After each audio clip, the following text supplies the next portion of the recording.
Good morning, everybody. Good morning.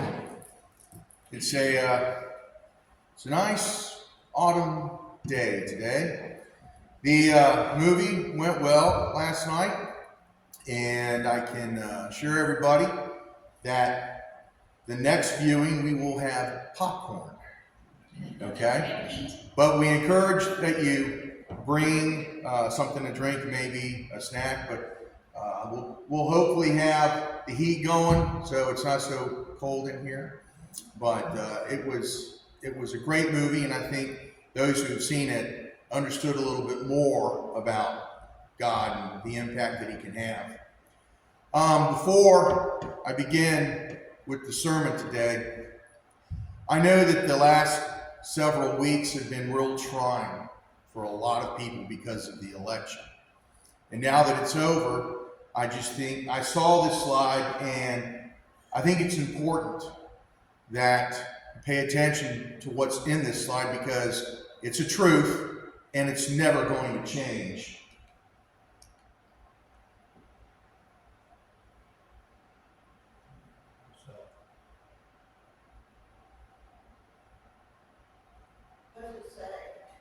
I'm sorry. Okay. It says, 1, God will still be on his throne. 2, Jesus will be King of Kings and Lord of Lords. 3, the Bible will still have all the answers to every problem. 4, the tomb will still be empty. 5, Jesus will still be the only way to heaven. 6, prayer will still work. It will still make a difference, and God will still answer prayer. 7, the cross, not the government, will still be our salvation. 8, there will still be room at the cross. 9, Jesus will still save anyone who places their faith and trust in him. 10, God will still be with us always. He will never leave us or forsake us. The sermon for today comes from the second book of Chronicles, chapter 1, verses 7 through 12. In that night, God appeared to Solomon and said to him, "Ask what I shall give you." And Solomon said to God, "You have shown great and steadfast love to David, my father, and have made me king in his place. O Lord God, let your word to David, my father, now be fulfilled. For you have made me king over a people as numerous as the dust of the earth.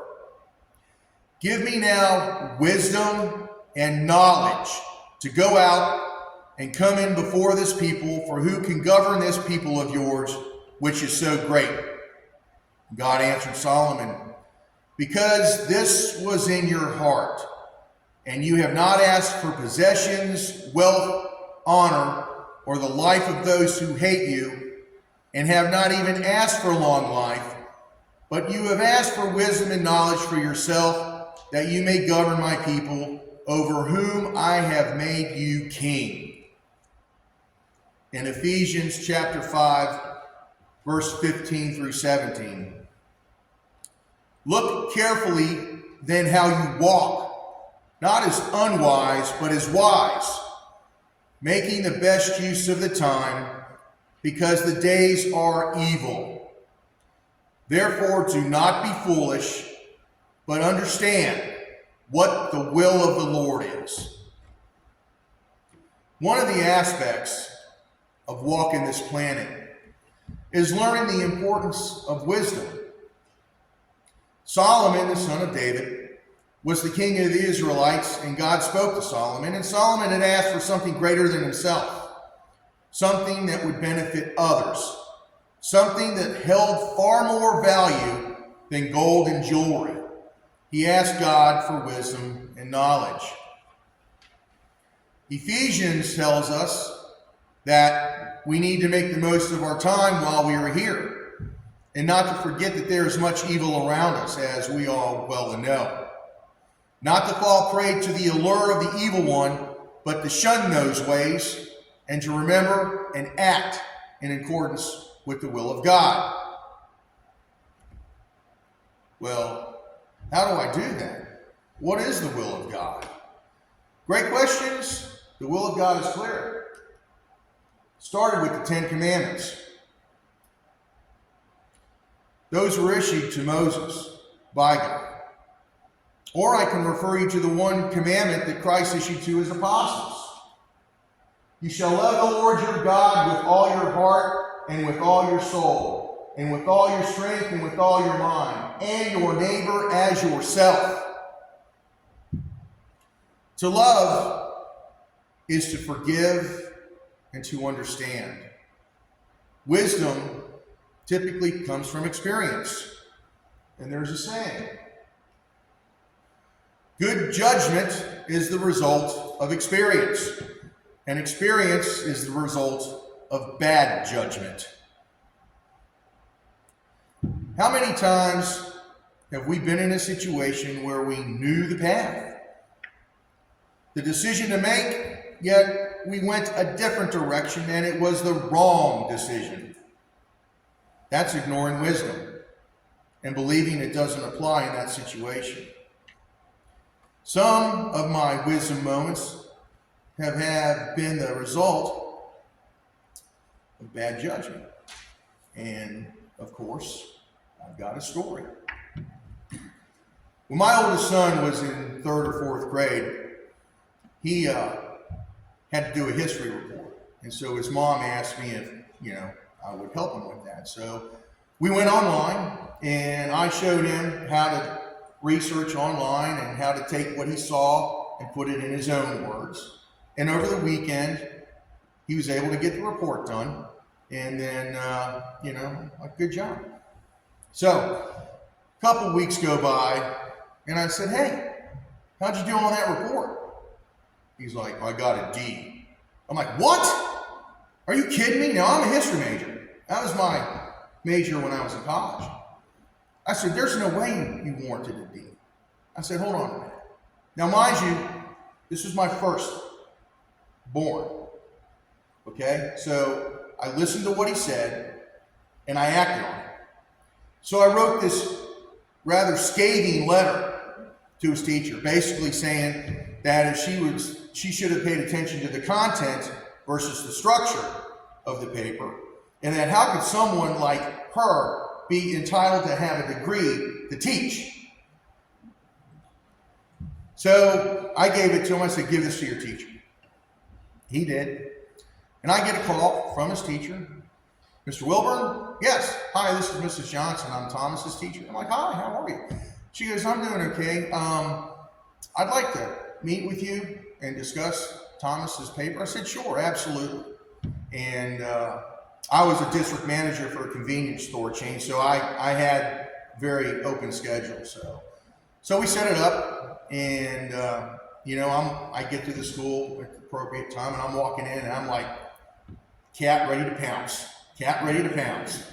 And so I walk up to the room, and she's got an aide there, and she sees me, and she comes out, and I'm standing there, and she goes, Mr. Wilburn, can I ask you one question? I said, sure.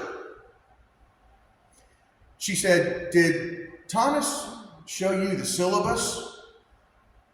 And right then and there, I said, first of all, let me apologize. Let me apologize for that. She goes, I want you to know that letter made me cry.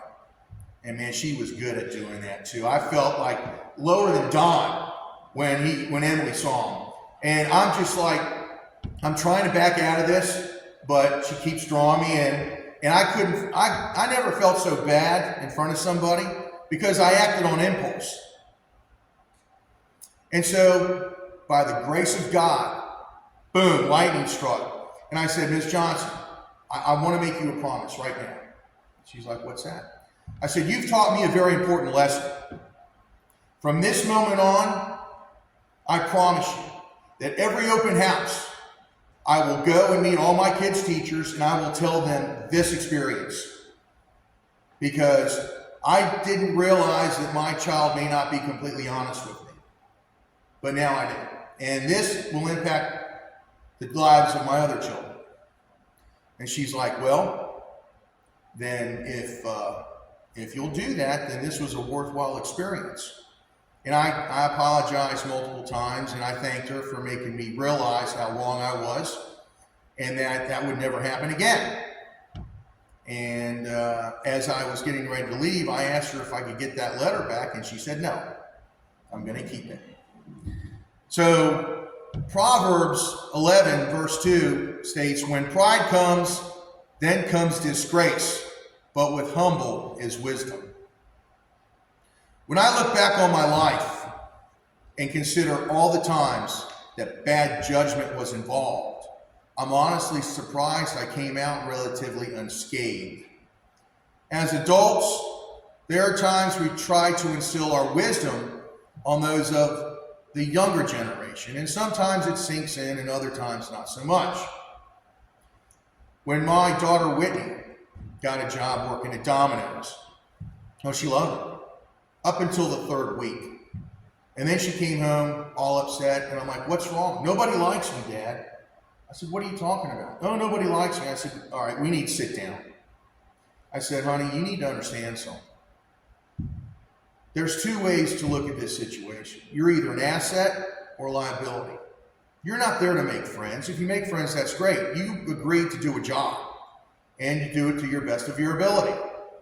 And in doing so, if you do that, then you'll find that those people that are trying to be your friends will probably end up leaving, because misery loves company. And when people are doing the right thing, those that aren't doing it tend to get you to try to do it, what they're doing. Focus on the job. You'll start getting more hours. You'll get more responsibility. And then you'll make more money. And she did. And that was a lesson that she learned. A point of wisdom that I gave to her, and I gave it to all my kids, not just her, by the way. And they've all done exceptionally well for themselves. When I convey my experience to others, I believe that by making it personal, it carries more weighted influence and hopefully resonates with the message. I've heard many sermons where there's no personal reference. Each preacher, pastor, minister, reverend has their own style, and that's okay. But for me, I don't mind sharing a part of my past to demonstrate the message that I'm bringing. I believe it makes the message easier to understand and how to apply it. When I see new parents, I smile. They have the stroller fully loaded, bags of just about everything, prepared for any eventuality. Then I will see seasoned parents with a quick collapse stroller, a small bag of wipes and 3 diapers, and usually a sippy cup or bottle of water, moving with the seasoned experience and efficiency like pros.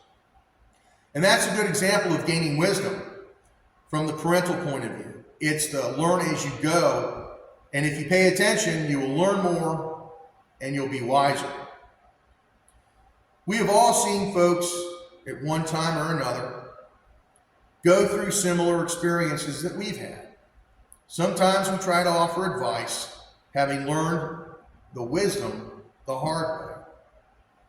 The scriptures inform us that when we look not to ourselves for greatness from God, but ask for his benevolence to allow us to be better for those we encounter, that's a good thing.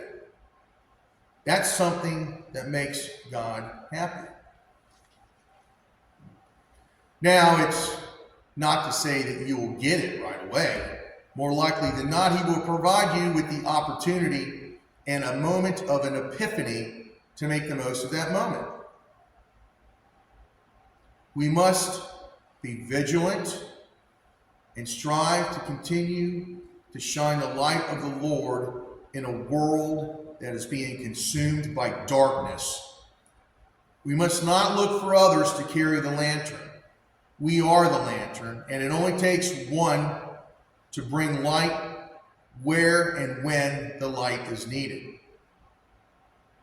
Our actions and our words are what powers that light, if you will. So let's not be bashful or timid with the wisdom that God has granted us when we see an opportunity to apply it.